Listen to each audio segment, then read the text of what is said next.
When people talk about iconic JRPG soundtracks, they often praise bombast, heroic fanfares, sweeping orchestral climaxes, and melodies that demand your attention. But Dragon Quest VII does something very different. Its music moves slowly, sometimes painfully so, and that's exactly the point. In most games, a slow, highly repetitive soundtrack would be a serious flaw.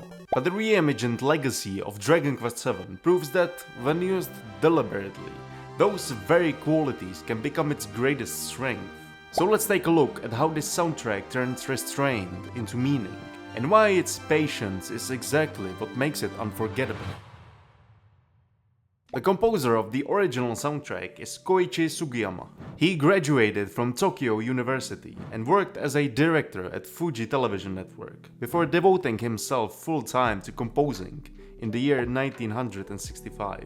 He rose to fame thanks to pop songs mostly, and later he composed music for animes, television shows and commercials. His collaboration with the publisher Enix began in the mid-1980s. The first Dragon Quest game, released in the year 1986, featured orchestral themes that became iconic in Japanese pop culture. Sugiyama also organized the first video game music concert. It's called Family Classic Concert in 1987, and regularly conducted the Dragon Quest Suite symphonic concerts. Sugiyama's work was based on Baroque and classical music, think of composers like Bach or Handel, and was characterized by lyrical melodies and recurring motifs. And that's exactly how the soundtrack of Dragon Quest can be described. Clear melodic lines with recurring motifs and overall big emphasis on repetition. Let's look at these qualities on an example of an overworld music. Moving Through the Present is one of my favorites,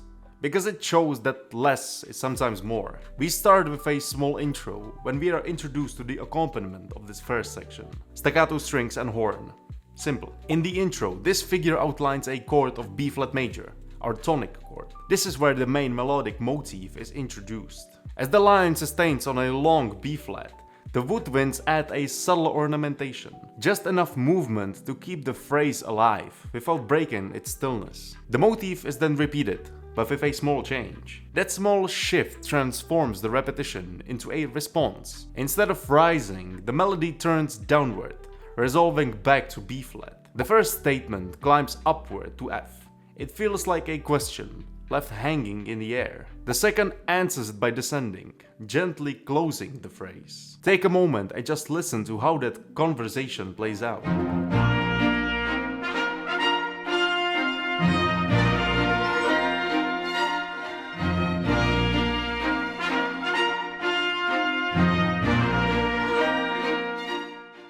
Then we continue with just a fragment of the motif used. This dotted rhythm figure now makes up the whole motif. The harmony now also shifts. We go to a G major, which is a minor third away from B flat. The chord is outside of the tonality of B flat major, so it's quite unexpected shift. And it gives the progression a really nice adventurous feel. Even though the two chords are from different tonic centers, they still kind of feel connected. And that's because of a pivot note. Pivot note is a note that is shared between two consecutive chords. In this case, it is a note of D natural. It is the third in B flat major chord and fifth in the G major chord.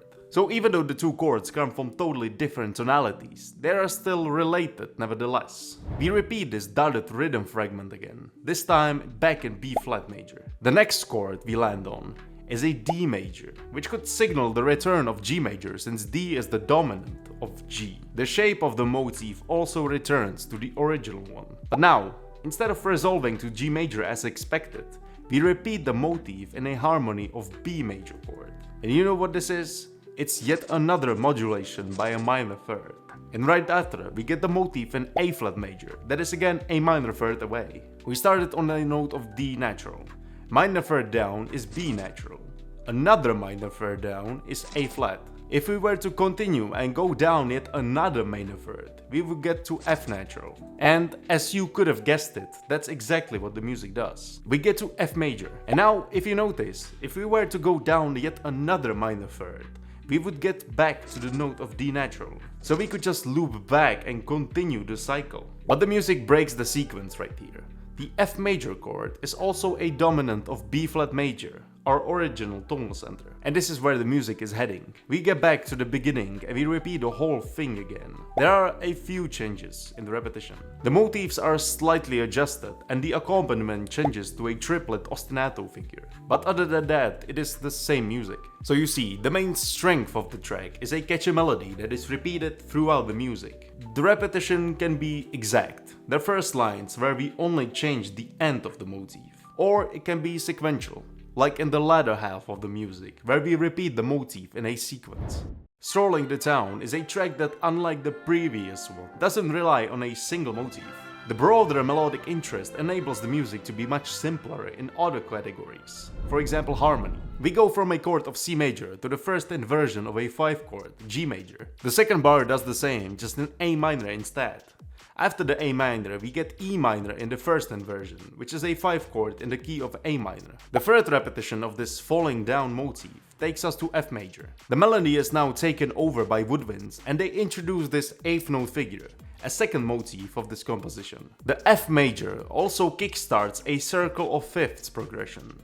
F major, B diminished, E dominant 7, A dominant 7. The last chord of A dominant then nicely resolves into D minor, which is a 2 chord in C major, and so we repeat the falling motif again, this time a step higher in pitch. It is the same exact harmonic progression. D minor to the first inversion of its 5 chord, A minor, and then B diminished to the first inversion of F major. Now in the second 8th note motif, instead of the circle of 5th progression, we mostly stay on the chord of A minor, but we get this lovely walking bass that leads us to F major. We are now also entering the second theme of this composition. A new set of motifs is introduced. The first one is this rise and fall 8th note figure that ends on a long whole note. It is interestingly passed between viola and violin. Notice also the chromatic walk down in the bass voice. The second motif is pretty similar to the first one, with just a few differences. For example, the contour is a little different, and the overall shape is adjusted. It is also now played by woodwinds. The third and the longest theme is presented after that. We are in the key of E flat major. The melody returns to the string section. The motif is actually pretty similar to the first one of the second theme. 8th note figure followed by a long whole note, but it's switched. The motif opens with a long note and is followed by a stepping down chromatic figure. The woodwinds nicely ornament the music by filling out the harmony in the top register with those slush arpeggios. The second motif is again passed to the woodwinds. Interestingly enough, the two sections now switch places. With the first motif, the strings held the melody and the woodwinds provided ornamentation. Now it's vice versa. The melody is in woodwinds and the ornamenting figure is now played by a string section. The staccato marking nicely contrasts the legato lines of the previous motif. The harmony is now also more active. Previously, we only got E flat major followed by its dominant B flat in the second inversion, which just basically prolonged the tonic, the E flat major chord. Also, each harmony stayed for a whole bar. Now it's changing after half a bar. From E flat major, we go to the 6th chord, C minor. The next bar gives us F minor 7 and B flat dominant 7, which then nicely leads back to the E flat. So we repeat the 2 bars again. After that, we get kind of a transitional 2 bars that lead us back to the first motif, and we repeat the whole third theme again. The repetition is basically the same note for note, except the final 2 transitional bars that now lead us back to the very beginning, to the first theme of the track. This music once again nicely strikes the balance between repetition and variety, this time relying more on the melodic spectra, rather than surprising harmonic progressions. Fighting Spirit is the title of the last piece of music, which I would like to analyze today. It combines elements from the 2 previously mentioned pieces, like the melodic motifs, the structures, and harmony. Let's take a look. The first bar follows a circle of 5th progression, starting on the first inversion of E minor with G in the bass, and ends on a G suspended 4. But then, instead of resolving the suspended chord, we jump to A minor over C. You could kind of expect another circle of 5th progression, but the next chord is that of F sharp half diminished. That resolves into a B minor 7 chord. And the last chord is the biggest curveball, an F major 7 chord. What this chord does is that it suggests a tonality of A minor, especially considering the next two bars, which both hold a single harmony of D dominant 7 chord over E in the bass. The E wants to resolve down to A, and the move of D chord into A chord is a plagal cadence. And we actually get the A minor as the first chord of the first theme after the intro. This is the first motif of this section. An eighth note walk up to a longer dotted quarter note followed by two quick 16 notes, which point downwards into a half note. After that, only the second half of the motif is repeated. The last repetition changes the way the 16 notes go.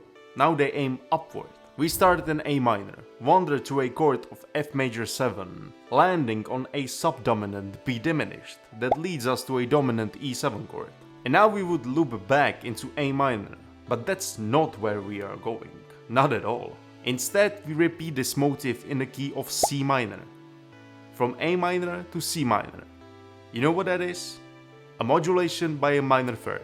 The soundtrack is full of this, and let me tell you, this is not the last time we're seeing this in this track. So the progression is the same, just in a different key. The last chord, G dominant 7, would like to resolve back to C minor, but the next chord we get is D flat major. Now, it's not a modulation by a minor third, but instead it's another interesting harmonic technique. This one is called the tritone substitution. The chord of G dominant 7 contains 4 notes: G natural, B natural, D natural, and F natural. Two of those notes, B and F, form an interval called tritone. Now let's look at the chord of D flat dominant 7.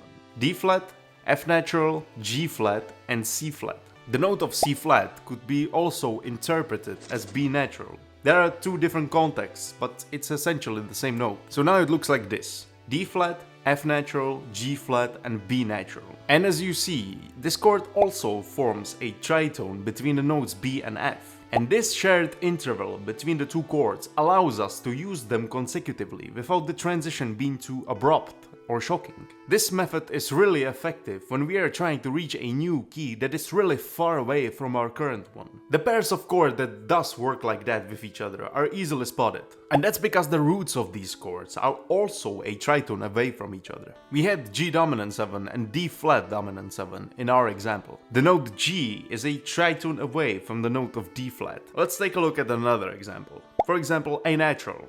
When we go up or down the interval of a tritone, we get to the note of E flat. So A dominant 7 and E flat dominant 7 could also be used in a harmonic progression consecutively using the tritone substitution. But enough of that, let's get back to the score. So the use of the tritone substitution gets us to the chord of D flat major. After that, we immediately go back to G major. We are also introduced to a second motif of this section, eighth note arpeggio using the chord notes, that's aiming firstly downwards and stepping back up after that. The motif is slightly modified in the next two bars. The direction now goes the opposite way. It starts by rising and then falls back down. The held note disappears, which makes this variation more energetic, but also brings more energy as the quicker harmonic rhythm. We get two chords per bar, where previously we only got one chord. And the progression is G flat major, A major, C major, and E flat major. You know what that is? Yep, you guessed it. Minor thirds modulations. The next two bars change their harmonies even quicker, after every quarter note. That means 4 chords per bar. We continue in the minor thirds. This time it's the chords D major, F major, A flat major, and B major. We then repeat the same progression before we land on a very colorful harmony. When really simplified, it is a chord of E dominant 7, but with a lots of extensions. This section is really similar to the intro. We also got 4 chords in each bar, followed by a chord that lasted for 2 whole bars. And the texture is also similar to that of the intro. A slight difference is that we get additional 2 bars of this transition. After the colorful E dominant 7, we get 2 bars of D flat dominant 7, with its dominant 7, the note of B natural, in the base of the chord. It's a weird choice, but it makes sense with the previous E chord. The note of E nicely flows into the B note in kind of a plagal cadence type of way. The chord then starts our second section of this piece in D flat major 9. I will not delve that deep into this one. The melody is basically the first motif we have heard in the first part, just rhythmically augmented. The harmony does also pretty similar things. One thing I forgot to mention with this piece is its use of dissonance. Normally dissonance sounds pretty harsh, but in this context, it keeps the listener engaged by providing energy to the music. And it makes sense, right? This track plays during fights in-game. The dissonance is really present throughout the whole track. We have been talking about the tritones and the tritone substitutions related to them. But right off the bat, in the intro, let's look at those string arpeggios. They outline the given chord of the harmony, right? But there is always one note that's really clashing with the chord. Like this B flat that is really dissonant with the B natural of the E minor chord. There is also this constant engine of 16th notes present throughout the whole track. It goes between the notes of C, D and E, and it really doesn't change at all. Sometimes it's consonant with the harmony, but mostly it clashes with the given chord. So dissonance is the main force that gives the track its energy. And that's about it. We have covered 3 amazing pieces of music from Dragon Quest VII. The score doesn't really feature some long build-ups with huge climaxes. Instead, it relies on repetition. We have showcased what tricks and techniques is used to stay interesting, even with the amount of repetition that it has. The whole soundtrack is amazing, not just those 3 tracks, so I encourage you to go listen to it. If you enjoyed this musical breakdown, make sure to leave a like, comment and subscribe to the channel. Alright, see you next time. Bye bye.